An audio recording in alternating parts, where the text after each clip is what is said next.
Welcome back to my channel Pinki lifestyle. কেমন আছে তোমরা? আশা করি খুব ভালো আছে। এখানে আমার ভিডিও দিতে অনেক লেট হয়ে যাচ্ছে, কেন আমি পড়ে গেছিলাম, পড়ে গিয়ে হাঁটুতে খুব লেগেছে, হাঁটুতে রক্ত জমে গেছে।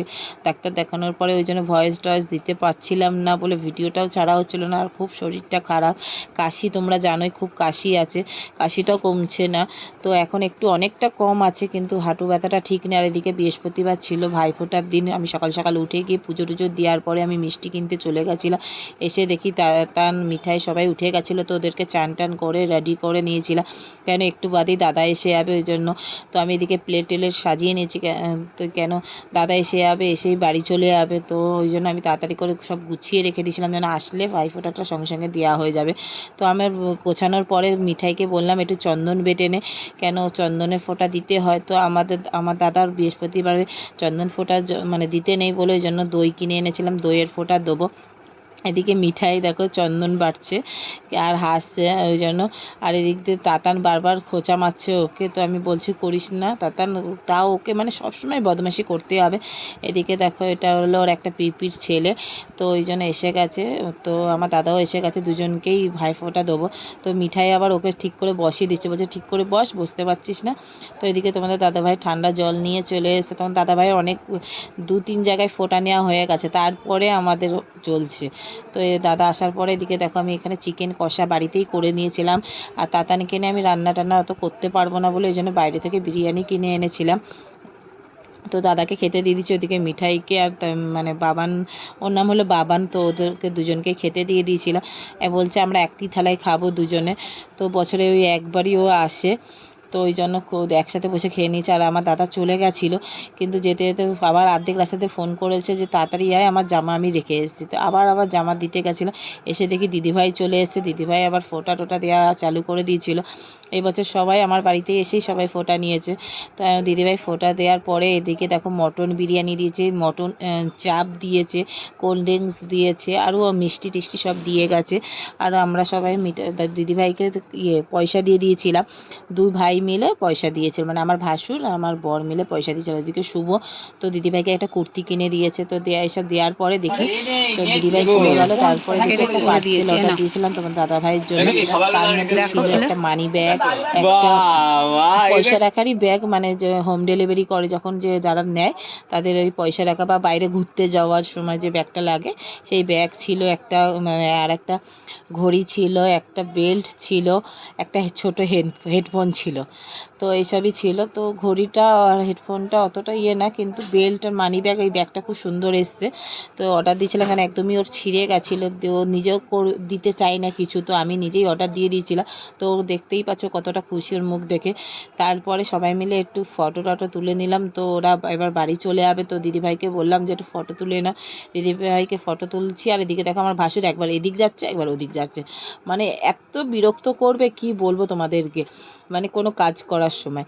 তো তাও আমরা করে নিলাম, করার পরে আমি ওদেরকে বললাম তোরা চলে যা, কারণ আমার বড় ননদের বাড়িতে খাওয়া দাওয়া ছিল ভাইফোঁটার। তো ওদেরকে বললাম তোরা যা, আমরা পরে যাচ্ছি, কারণ ঘরটা সবাই ছিল, তো ঘরটা এলোমেলো হয়ে গেছিলো।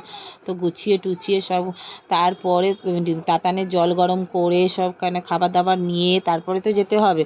তো আমরা বললাম তোমরা যাও, আমরা পরে যাচ্ছি। তো যাওয়ার পরে ওরা চলে যাওয়ার পরে দেখে তাতানও ঘুমিয়েছিল, তো তাতান ঘুম থেকে ওঠার পরে তাতানকে ভাইফোঁটা দিয়ে দিল। ভাইফোঁটা কেন দিতে গিয়ে দেখো চুপচাপ বসে দেখছে যে কি হচ্ছে এটা। তো ফোঁটা নেওয়া হয়ে গেছিলো, ফোঁটা নেওয়ার পরে ওইদিকে আমরা মানে পৌঁছে গেছি। এদিকে খেতেও বসতে বলে দিয়েছিলাম, কেন অনেকটা লেট হয়ে গেছিলো। আমি বললাম তোরা আগে খেয়ে নাও তোমরা সবাই। তো ওরা খেতে বসে গেছে। আর এদিকে তাতান দেখো দাঁত দেখাচ্ছে, ওর তো জীবনও আর মনে হচ্ছে এই বছরে, আর এই বছর কি সারা জীবনের মতন এই নিচে দুটোই দাঁতই থেকে যাবে, আর ওপরে উঠবে না, যা উঠছে ওপরে, নিচে আর উঠছেই না। আর এদিকে দেখো তার মানে ছোটো পিপি বারবার বলছে তাতান একটা চুমু দে, তো চুমু দে, তো কিছুতেই দিচ্ছে না। আর যখন দিতে গেছে দেখো ঠাস করে একটা আগে চড় মারছে, তারপরে চুমু দিচ্ছে, মানে এত বদমাস তোমাদের কি বলবো। দেখো পটাক্সে একটা চড় মেরে দেবে, দেওয়ার পরে তারপরে চুমু দেবে, দেখতে পাচ্ছ, মানে সারা দিন এরকম করে। আর ওখানে একটু খোলামেলা পেয়েছে না, ভালো, মানে ও একটু সুন্দর করে খেলতে পেরেছে। আর আমাদের ঘরটা ছোট আছে জানোই, তো ঠিক করে খেলতে পারে না। তো ওখানে গিয়ে খুব মজা করছে। এদিকে দেখো চিপস আছে আর ডাল হয়েছে মাছের মাথা দিয়ে, তো আমরাও খেতে বসে গেছিলাম। মাছের মাথা দিয়ে ডাল হয়েছে, খাসির মাংস হয়েছে, আর মিষ্টি ছিল, চাটনি ছিল। তো আমি চাটনিটাই শুধু খেয়েছি, মিষ্টি টিষ্টি খাইনি। ডাল একটু মাছের মাথা দিয়ে ভাত খেয়ে নিয়েছিলাম, আর খাসির মাংস তো সবারই প্রিয় জিনিস, ওটা ওটা তো সবাই খাবার। এদিকে দেখো দুই ভাই খেয়ে দিয়ে শুয়ে পড়েছে, আর সব তাতান নিয়ে গেছে আমার ননদের বড়, একটু বাইরে ঘোরাতে নিয়ে গেছে, খুব কাজ ছিল, মানে ও থাকতে আর চাইছে না, বাইরে বেরোবে বলে, ওই জন্য। খাওয়া দাওয়া হয়ে গেছে, খাওয়া দাওয়ার পরে আমি একটু খাটে বসে গেছি। দেখতেই পাচ্ছি আমি এমন খেয়েছি, আমার ঠোঁটের লিপস্টিক উড়ে চলে গেছে, মানে ওটাও পেটে চলে গেছে। তারপরে আমার ভাসুরকে বললাম একটু আইসক্রিম নিয়ে আসতে, তো সবাই বলছিলো কোল্ড ড্রিঙ্কস খাবে, তো আমি বললাম না, একটু আইসক্রিম খাবো। তো কুলপি আইসক্রিম সবার জন্য নিয়ে এসেছে, সব রকমের ফ্লেভার ছিল, খুব সুন্দর খেতে আইসক্রিমগুলো। তা খাওয়া দাওয়া হয়ে যাচ্ছে, তারপরে দুখানা বেঁচে গেছিলো, এবার কে খাবে? তো ওটা তো জানোই তো আমি আইসক্রিম খেতে ভালোবাসি, তো আমি আইসক্রিম খেয়ে নিয়েছি। আইসক্রিম খাওয়ার পরে আমার অবস্থা খুব খারাপ হয়ে গেছে। এক তো ঠান্ডা লেগেই ছিল, তার মধ্যে আরোই ঠান্ডা লেগে গেছে, মানে আর কথা বলার মানে অবস্থাই নেই। এদিকে এটা ননদের বর আছে, দেখো এরকম করছে। তারপরে তাতানকে দিতে যাচ্ছি, তাতান একটুখানি খেয়ে আর খেতে চাইছে না, কেন ঠান্ডা বল। সবাই আলাদা আলাদা ফ্লেভার নিয়েছে বলে সবার থেকে সবাই একটু একটু করে খাচ্ছে। তো আমিও ওখান দিয়ে সবার থেকে নিয়ে খেয়েছি। তারপরে লাস্টে ওদেরকে বলছি তোদের আর খেতে হবে না, তুই আমাকে দে। তো ওদের থেকে লাস্টে আমি নিয়ে নিয়েছি, নিজেই খাচ্ছি। খাওয়া দাওয়া হওয়ার পরে একটু শোয়ার পরে গেছিলাম আমাদের এখানে জাগ্রত কালীতলা মাঠের পুজো হয় বড়নগরে, এটা সবাই জানে। তো ওখানে দেখতে চলে গেছিলাম, সবাই মিলে গিয়ে একটু ঠাকুরের প্রসাদ দিচ্ছিলো, ওটা নিয়ে একটু সবাই মিলে খেয়ে নিলাম অল্প অল্প করে। খাওয়ার পরে একটু ভিডিও করে নিলাম, একটু ফটো তুলে নিলাম ঠাকুরের সামনে দাঁড়িয়ে। দেওয়ার পরে একটু মেলাটা ঘুরে নিলাম, কিচ্ছু কিনতে পারিনি, কেন এত ভিড়।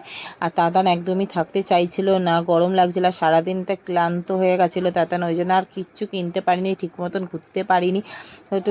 তারপরে আমার ননদের বর উঠেছিল একটু ব্রেক ড্যান্সে, ওরা দুজনেই শুধু চড়েছে, আর আমরা শুধু নিচে দাঁড়িয়েছিলাম। তারপরে একটু ঘুরে টুরে নিয়ে, দেখতেই পাচ্ছ সবাই দাঁড়িয়ে আছে, আমরা ভাবছি ওরা না মাথা ঘুরে পড়ে যায়, তো না, ওরা ঠিকঠাকই চড়েছে। কিন্তু আমার একদমই ভয় লাগে এখন, বিয়ের আগে চড়তাম, কিন্তু এখন একদমই পারি না, শরীর খারাপ করে উঠলেই। তো মাথাটাতে কেমন ঘোরে, বমি হয়। এদিকে দেখো তাতান জিভ দেখাতে বলছে বলে ওর বাবা আবার জিভ দেখাচ্ছে ওকে।